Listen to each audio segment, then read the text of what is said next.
Tanong ko po ma'am sa inyo, maliban po doon, meron pa ho ba kayong iba pa hong hanap buhay o negosyo?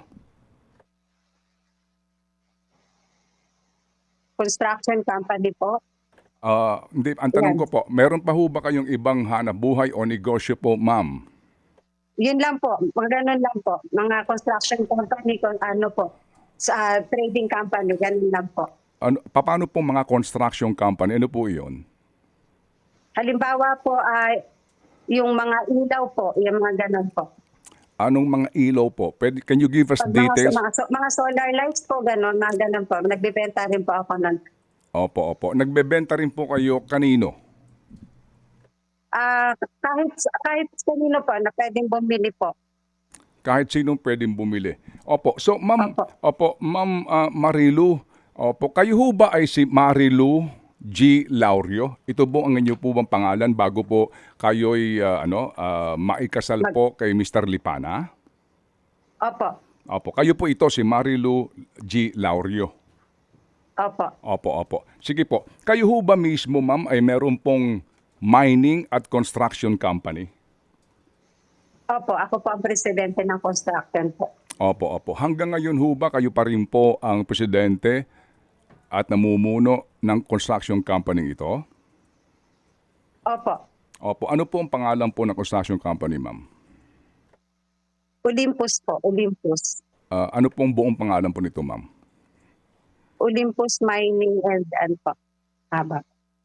Pakiulit po. Construction company na po. Ano po ang eksakto pong pangalan nito per SEC registration?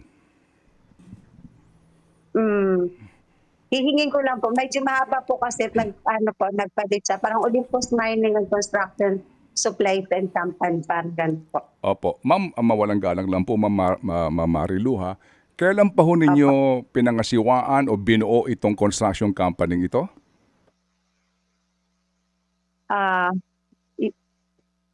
Parang 2020 pa po.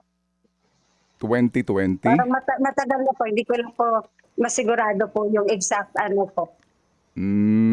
Kasi ma'am, kung matagal na po, hanggang ngayon di niyo pa ho memoryado ang pangalan po ng inyong kumpanya, ma'am? Nagpalit lang po kasi po. Parang dati po kasi nakatatlong palit po kami doon kasi parang hindi ko natanggap po ng po. Pero kasi parang Olympus Mining po siya. Sorry po. Ma'am, sorry po, kasi gusto lang ho namin pong malaman ho. I hope you don't mind us asking the details. Kasi Tingin ko lang po. Ano po ang pangalan eksakto ng inyong mining at construction company? Opo. Hingin ko lang po. Sige po.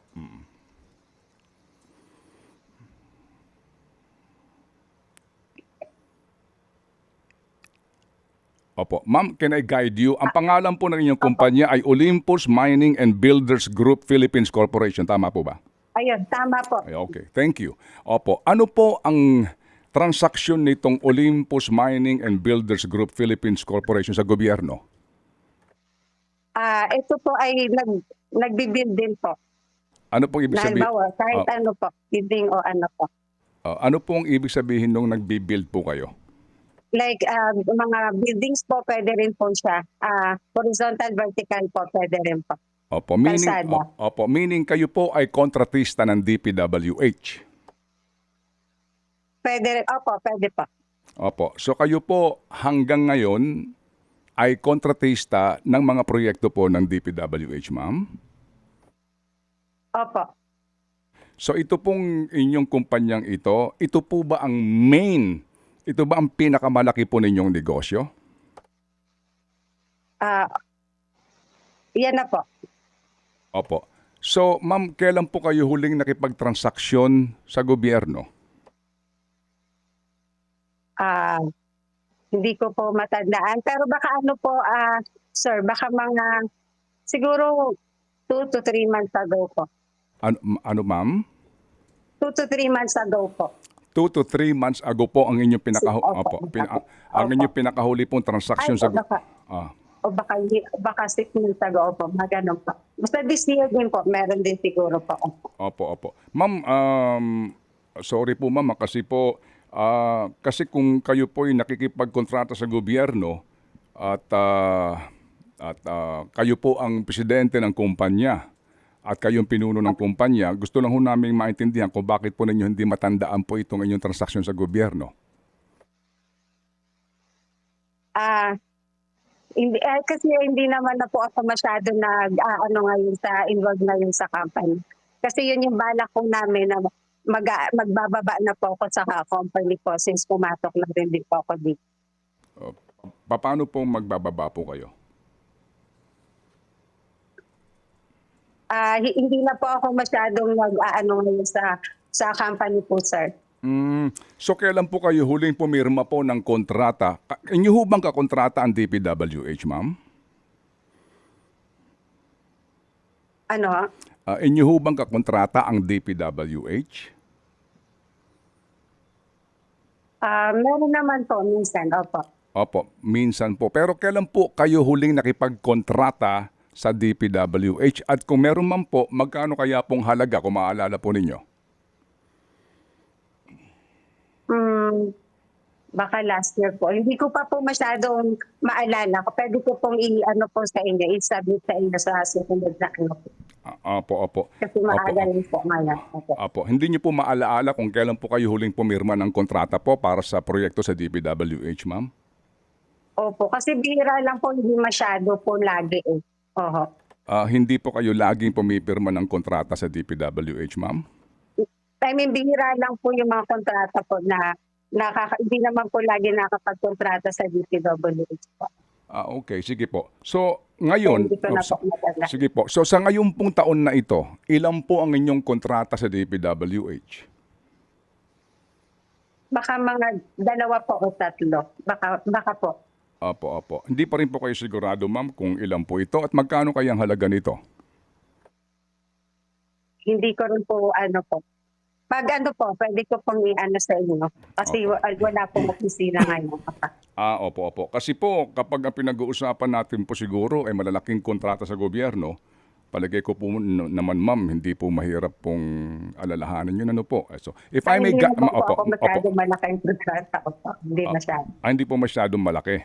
Opo, Hindi sige po. naman po. Opo. Sige po. Ma'am, ito lang po. Sorry po kasi po kayo po ay naghahangad na kumatawan sa mga vendors eh. Kaya po siguro, nararapat din po natin malaman ang background po ng kakatawan sa kanila sa mga nakikinig ngayon sa atin na vendors. If I may guide you, ma'am, ngayon pong taon na ito, 2 kontrata po ang pinirmahan ninyo.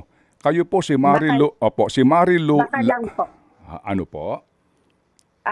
Baka lang po. Opo. Ma'am, hindi po yan baka. Totoo po ito. Hawak ko po, ma'am, itong kontrata. Okay. Ha, po. 2 kontrata po ang inyong pinirmahan. Dito po sa DPWH, para po sa kontrata. Ang isa po dito ay sa May Kawayan. Ang isa po naman ay sa Marilao.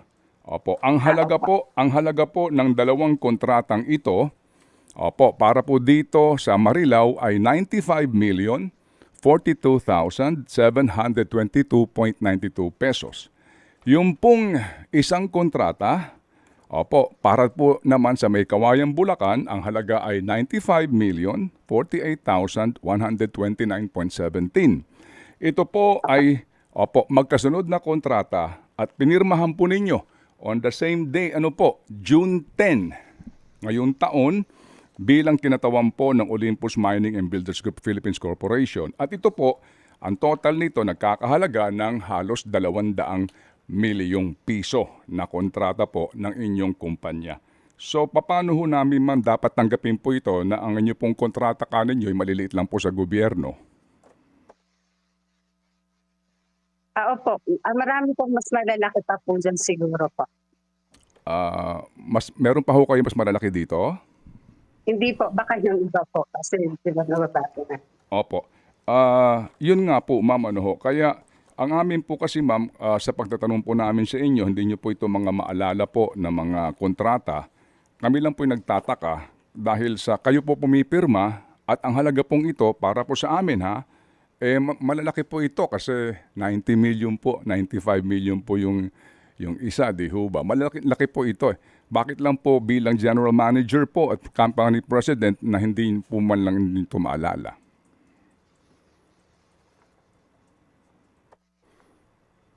Opo. Opo. Yun, hindi ko po talaga maalala sir yung Opo, hindi opo, naman opo. dami po. Opo. Hindi ko lang talaga siya maalala. Opo, opo. Oo. Opo. Kailan kayo nakatanggap ng notice to proceed sa mga proyektong ito, ma'am? Naku, sir, hindi ko po matatandaan, sir. Opo, opo, Pasensya opo, na po. opo, opo. Pag ano po, ibabalik ko po sa inyo. Kung alam ko po na yan yung pong Opo. madadala ko naman po. Opo, sige po. Ang inyo pong notice to proceed ay natanggap ninyo June 11, the day after ho ninyo mapanalunan po yung dalawang kontrata. Maliban po sa dalawang kontratang ito, ma'am, ng maglalagay po nitong mga ilaw sa highway na ito under DPWH, kayo ba'y meron pa hong ibang kontrata existing ngayon sa DPWH, ma'am? Wala naman po. Wala na po, ma'am? Opo. Wala po. Opo, opo. Sige po. So, ma'am, salamat po na marami. Ano po, kasi kami lang po humihingi ng pangunawa kasi nga po, alam niyo ho, kapag tayo po ay kakatawan sa mga particular pong sektor, mas mainam nga din po malaman po natin yung inyo pong business interest. Ano po. Dito po sa inyo pong kumpanya, meron din ho ba kayong mining project, ma'am? Dati pa po yun pero hindi po natuloy. Yan nga po dapat yung gamit, hindi po natuloy. Opo. Sige po. So ma'am, siguro po naman, alam po ninyo no, na kung sakasakali pong kayo'y papalarin, ano po magiging position po ninyo kung meron man sa inyo pong existing na construction company? Hindi po, na po, mag-out na rin po ako sa company po. Opo, opo. Ma'am, paano po kaya yung pong sinasabi po ng iba ngayon, ano po, maging ng ilang pong mga non-governmental organizations na meron na pong mga pumapasok sa party list pero sa totoo lang po, mga kontratista mismo ng DPWH. Paano ho naman kaya natin po dapat tangkilikin ito, ma'am, na mawawala po ang issue dito ng conflict of interest? Opo. Katulad po sa akin, pag ako po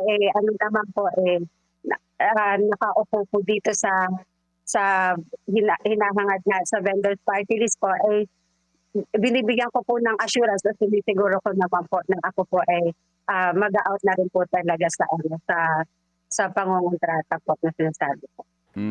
Kung mag-a-out po kayo sa inyo pong korporasyon, sino po ang uupo kapalit po ninyo? Hindi ko pa po masabi sa ngayon. Opo. Sino ba ho ang inyo pong incorporators, ma'am, sa inyo pong construction company? Iba-iba po. Pwede ho ba namin malaman? Ito po ay family owned naman po. Opo, opo. Opo. Sige po. Ma'am, ito pong mamaya ko na sasabihin ano po yung background naman po per research din dito po sa second nominee ninyo. Bago po itanong ni Chacha itong tungkol kay Diwata. Yung pong inyong third nominee, sino po ito? Sino po? Yung pong inyong third nominee, ma'am, ano po ang kanyang pangalan? Cheryl po. Cheryl Sandin. Opo.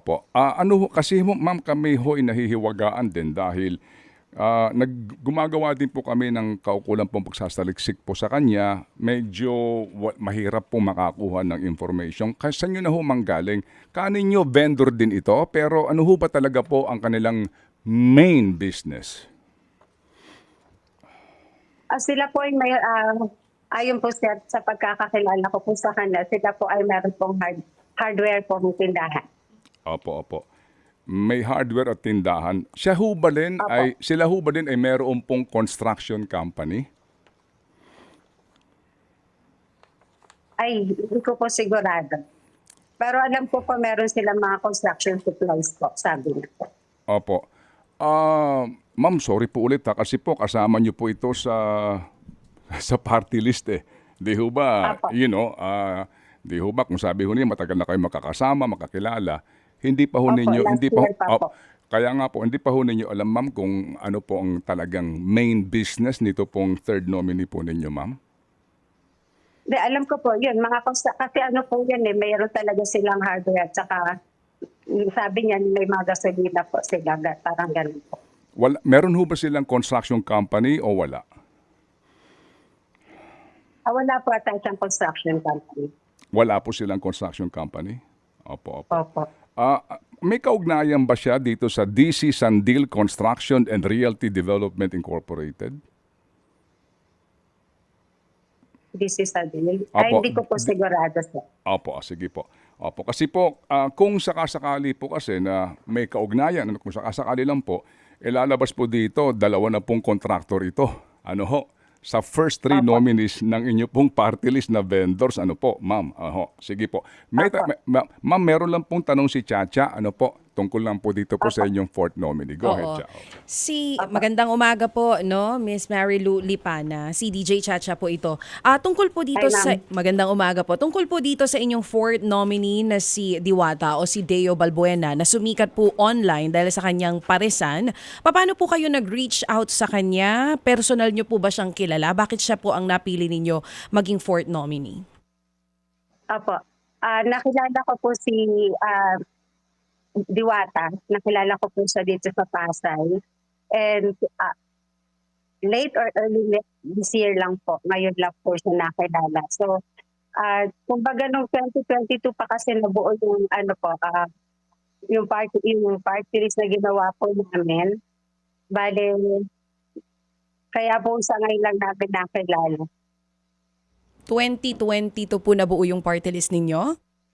Opo, opo. Oo. Tapos nakilala po namin si Diwata 2023, 2024 na po.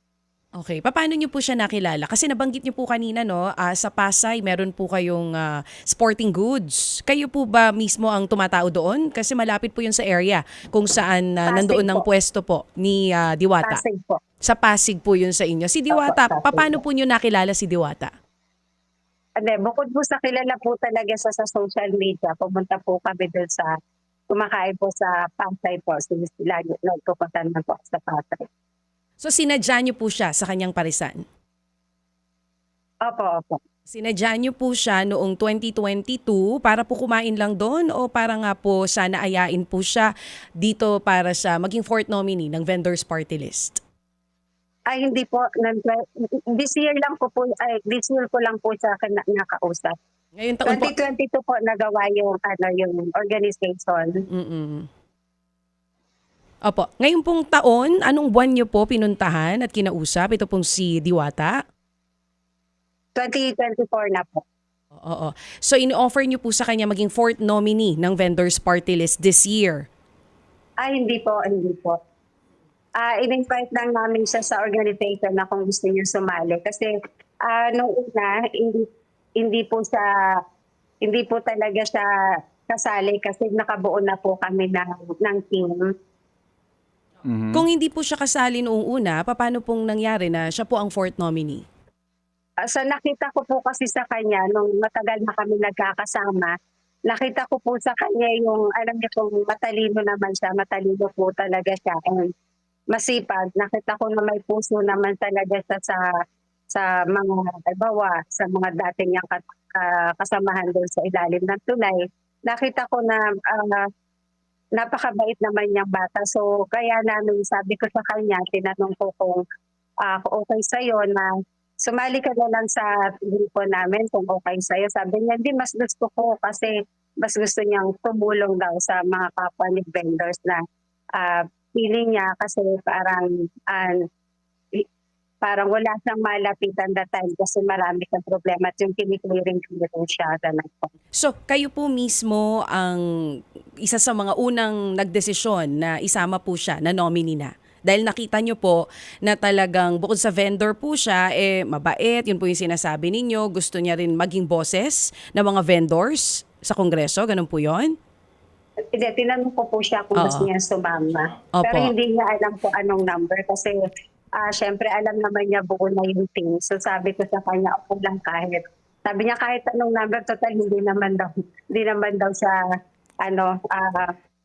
mapupunta sa 1 or 3, alam naman niya yun. Ang mahalaga para sa kanya ay makatulong daw para sa grupo dahil yun naman advocacy niya na makatulong din sa mga vendors o sa maninindang Pilipino.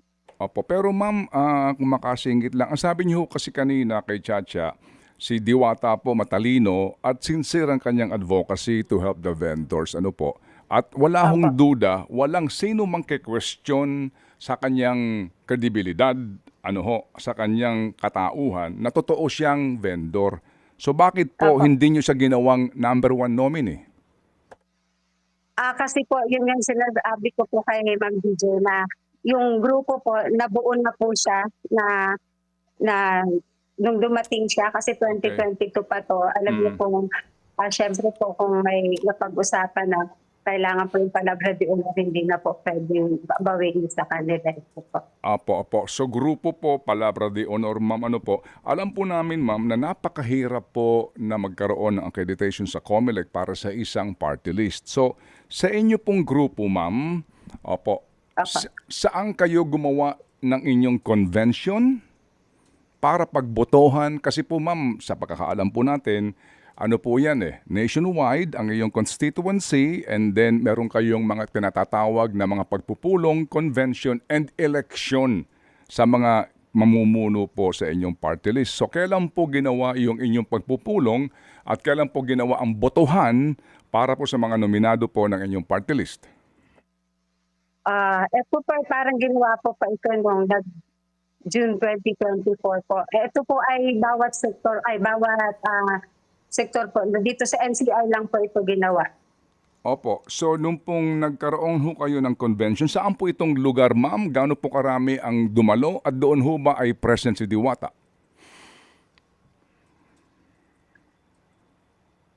Wala pa po si Diwata. So, kung sinasabi po ninyo ay nagkaroon kayo ng convention para po nga dito sa pagtatatagpo ninyo ng party list, ma'am, paano po nangyari yung pagpili sa mga nominees kung hindi siya dumaan sa proseso? Yung ginawa po namin yung buo po, organization po namin, ay yung mga nominees po, kami na po yun. Nandito na po si Diwata nung nagawa kami ng mga nominees po. Ang sabi po kasi ninyo, ito ho ba yung main convention po ninyo, ma'am? Kasi hihingin po ng COMELEC yan sa inyo. As a matter of fact nga po, yung mga nurses na disqualified dati kasi yung mga membership po, kinwestiyon po ng COMELEC. So sa inyo po, paano nga po yun, paano nabuo yung 1 hanggang 10 na mga nominado? Di ho ba pinagbobotohan yan? So kung hindi present po si Diwata doon sa main convention, paano siya naiboto bilang number 4? Hindi, yung sinasabi ko po ng yung una pa lang po na nag-usap-usap yung buong grupo po. Po siya, wala pa po siya nung 2022. Nung ginagawa na po ito sa accreditation po, hindi pa naman po kailangan yung mga nominees nung time na po yun. Okay, opo. Sige po. Ito yung January Opo. po, nung nag-accredit po kami, bagong January. 2024 po ata yun. Opo. So, ma'am, sino po ang gumasta at magkano ang inyong ginasta sa lahat po ng inyong pong pangangailangan para po sa COMELEC accreditation? Yung iba po doon, kasi wala pa masyado kami talaga sa totoo lang, wala pa. Sa accreditation po, wala naman po masyado. Yung gumasto po doon, ako naman po. Ma'am, medyo nag-choppy lang po kayo doon. Sino po mamang gumastos po? Sa accreditation po, ako po. Opo. Are you at liberty to tell us mga magkano po ba ma'am ang ating pong ginasta para po sa accreditation? Parang 800,000 at parang mga naman na po ata. Hindi ko po masigurado, pero more or less gano'n po. 800,000 po ang ginastan nyo sa accreditation sa COMELEC? Baka gano'n po, opo. Opo. Para daw saan yung 800,000? Iba-iba po at ang breakdown ng sa tagalakad namin, opo. Opo. May tagalakad po kayo sa COMELEC para po sa pagkuha ng accreditation. Hindi po, yung liaison officer po namin. Wala lang po siya ngayon kasi po. Opo. Maaga pa, opo. Opo. So 800,000 po ang inyong ibinigay doon sa liaison officer nyo para sa paglalakad po ng accreditation. Para ho daw kaya saan yung bayad na iyon? Lahat na po yun kasi napagawa ng documentation po eh. Hindi ko lang po masigurado po ng ano po. Opo. Sige po. So, ma'am, yun ho bang 800,000 na yan may resibo? Yung iba po kasi yung mga ibang dokumento parang wala po. Okay, opo. Sige. So, Hindi ma'am, ko lang po sigurado po. So, ma'am, sa ngayon po, ilan po ang miyembro ng inyo pong, ano ho ba talaga ang pangalan po ng inyo pong organisasyon, ma'am? Vendor Samahan ng Maninindang Pilipino po. Opo. Ilan po ang inyong miyembro? Sa ngayon ay ano po, bago po kami mag-apply po, parang nasa 3,000 po yung miyembro po. Opo. Bago po ng petition ng registration, nasa mga 3,000 po. Opo. So, kayo po ang presidente ng asosasyon o sino po ang tumatayong presidente?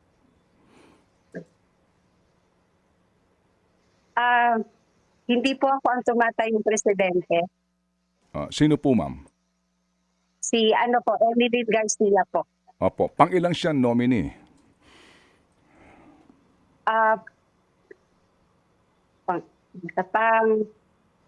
Pang-anim po ata. Ano po ang trabaho niya, ma'am?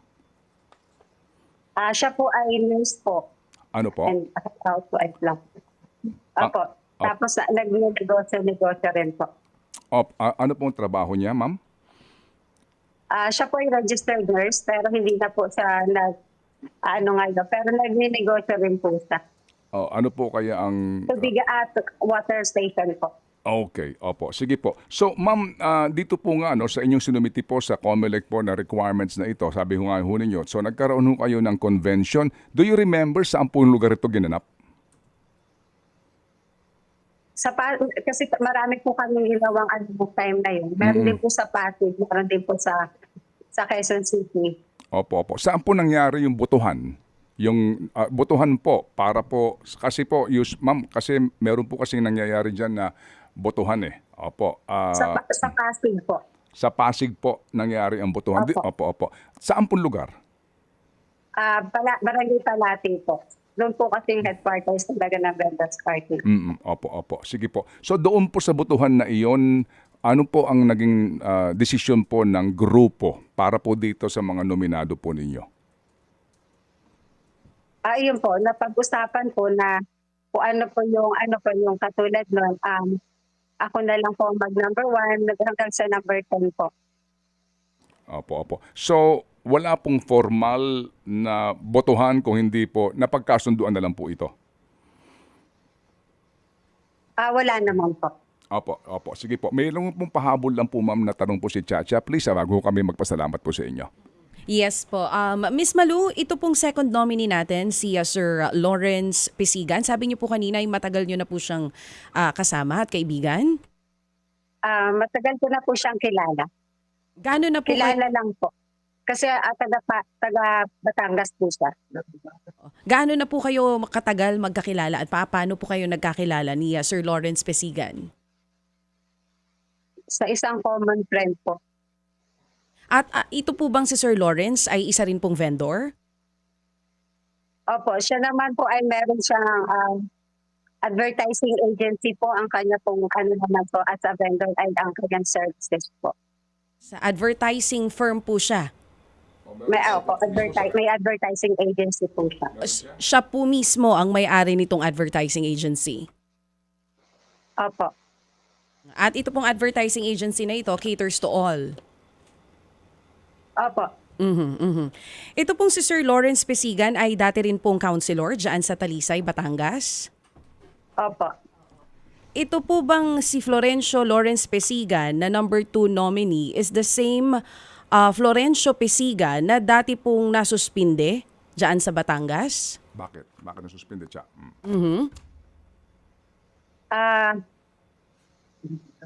Hindi ko po masyadong sigurado dun sa suspension niyo po. Pero ang sabi niyo po, matagal na po kayong magkakilala at kung siya po ang ikalawang nominee, hindi po ba dapat alam niyo po itong pagkatao ng mga kasama niyo po na nominee ng Vendors Party List? Opo. Oo. So hindi po kayo sigurado kung nasuspindi po itong dating councilor na ito? Hindi ko po sigurado. Hindi niyo po alam yung kanya pong kaso?